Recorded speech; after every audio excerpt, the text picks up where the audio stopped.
When people tell me I understand English when I read it, but when people speak fast, everything disappears. I don't hear a language problem. I hear a confidence problem mixed with patience, fear, and a little misunderstanding about how language actually works. Fast English is not fast because words run faster than you. It feels fast because your mind is trying to translate every single word, and life does not give subtitles.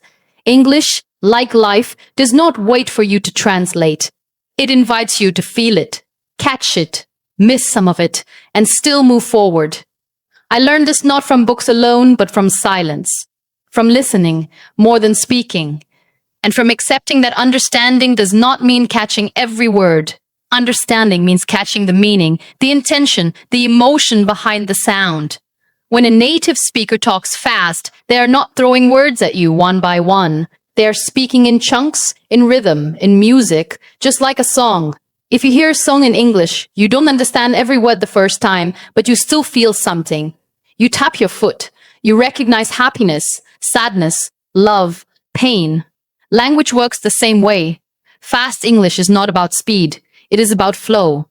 And the first step to understanding fast English is to stop fighting the flow.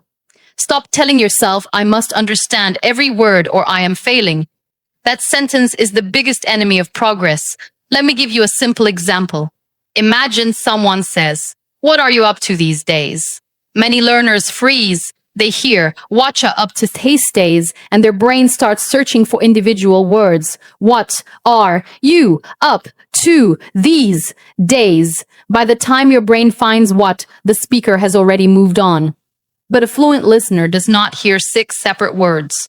They hear one meaning. What's going on in your life? When you train yourself to listen for meaning instead of words, fast English slows down automatically. Another example. Someone says, "Gonna grab a coffee. Wanna come?" You might think, I know going, I know want, I know coffee, but what is gonna and wanna? The truth is, native speakers rarely say going to or want to clearly in daily life.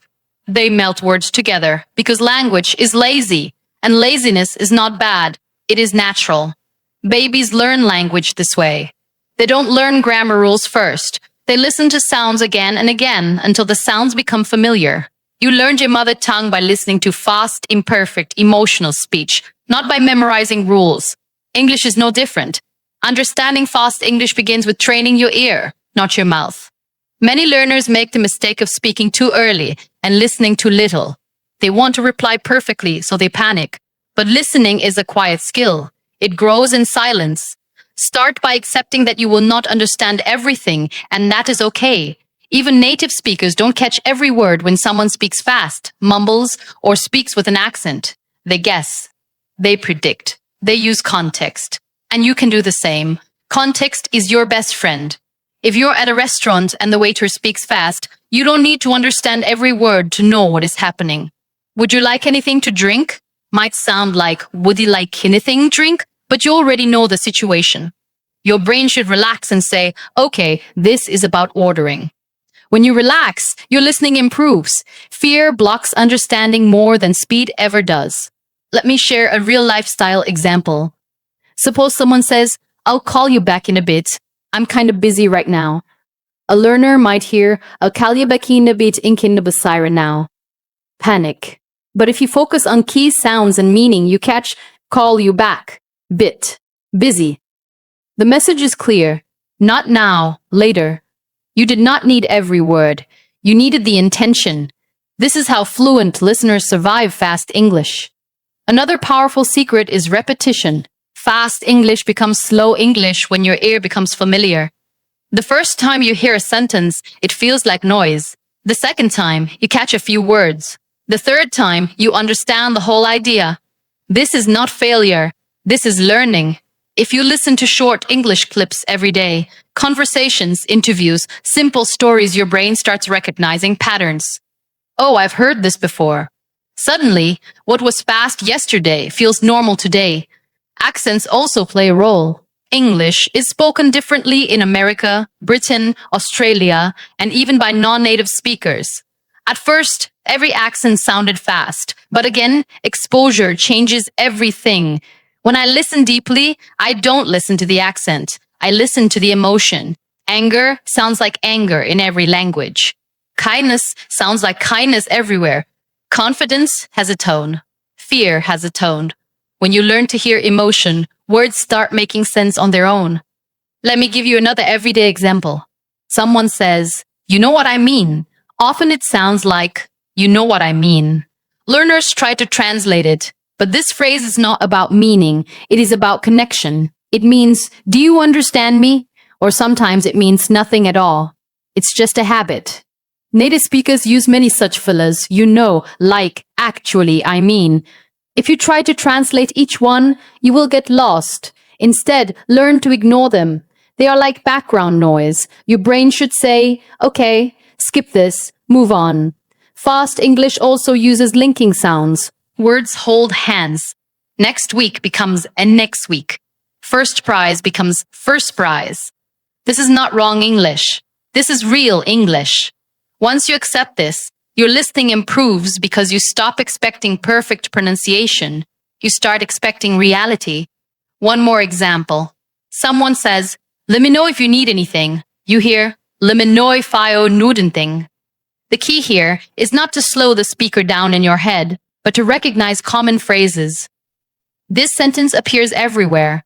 Emails, conversations, messages. The more phrases you collect, the less fast English scares you.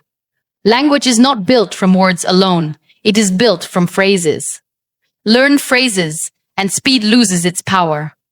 There is also a beautiful truth I want you to remember. Understanding fast English is not about intelligence. It is about exposure and kindness to yourself.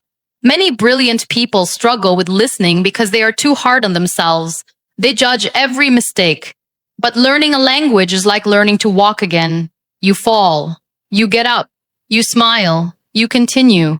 Train yourself daily with short listening moments. 5 minutes of focused listening is better than 1 hour of distracted listening. Listen without subtitles sometimes.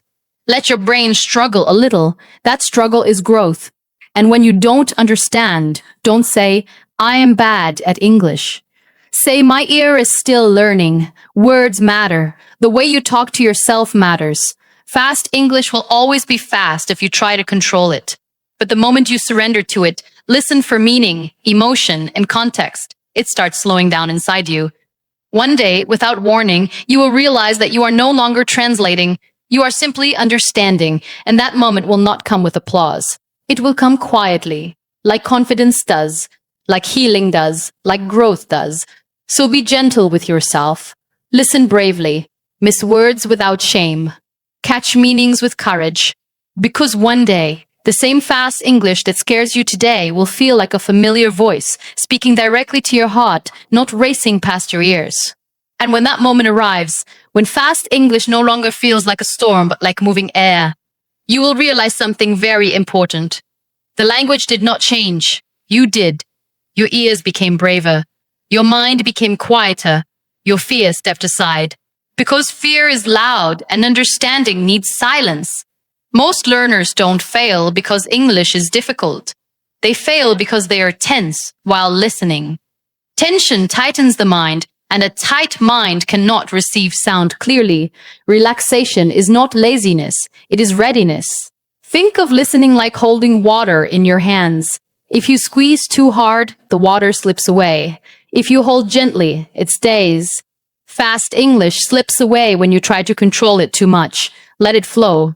Let it pass through you. Trust that your brain is smarter than you think. Your brain is always working in the background, connecting sounds, building meaning, even when you feel lost. Sometimes people say, "They speak too fast for me." I gently smile at this sentence because speed is relative. When you listen to your favorite song, it never feels fast, even if it is. Why?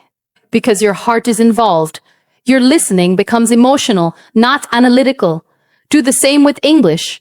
Choose voices you enjoy, stories you like, conversations that feel human. When you enjoy what you hear, your brain opens its doors wider. Let me share another example. Someone says, "I thought you were going to be here earlier." It might sound like, "I thought you were going to be earlier." This is not because English is cruel. It is because English is alive. Words shrink, bend, and merge. But notice something important. The structure repeats everywhere. I thought you were gonna be here. These patterns come again and again.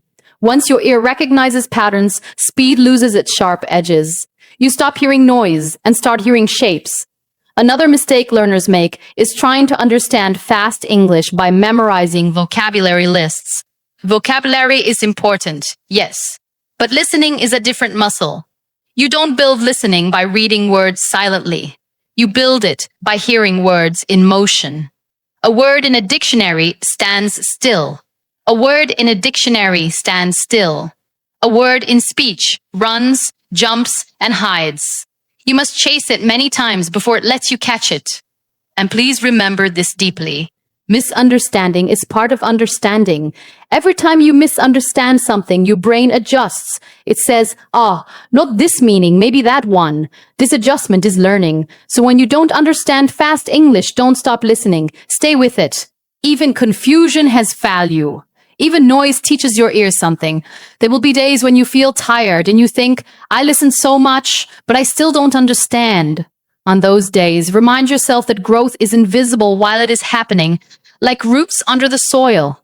You water the plant every day, but you don't see anything. Then one day, suddenly, there is green. Listening works the same way. One random day, you will watch a video, hear a sentence, and understand it without effort. That moment is built from all the days you thought nothing was happening. Fast English also becomes easier when you stop translating into your native language. Translation creates delay. Meaning does not wait. Train yourself to connect English directly to images, emotions, and situations. When someone says busy, don't think of the word in your language. Think of movement, pressure, time running. When someone says excited, feel the energy. Language lives in feelings more than in dictionaries. Let me give you one more real example. Someone says, I didn't really mean it like that. You might hear, I didn't really mean it like that. If you catch mean, like, that, you already know the message, clarification, softness, correction. You don't need perfection to understand intention. Life itself is understood this way. We read faces, pauses, and tones. Do the same with English, and never be ashamed to ask someone to repeat. Saying, sorry, could you say that again, is not a weakness. It is courage. Native speakers do it all the time. Communication is a shared responsibility. If someone truly wants to be understood, they will help you. Your job is not to be perfect. Your job is to stay present. Most importantly, don't rush your journey. Fast English is understood slowly, day by day, sound by sound. Trust the process. Trust your effort. Trust that every minute you spend listening is shaping you into someone who understands more than yesterday. One day, you will laugh at this fear. One day, fast English will no longer sound fast. It will sound normal, familiar, friendly. And when that day comes, remember this feeling so you can tell someone else gently, it's okay. You don't need to catch every word. Just keep listening. It will come.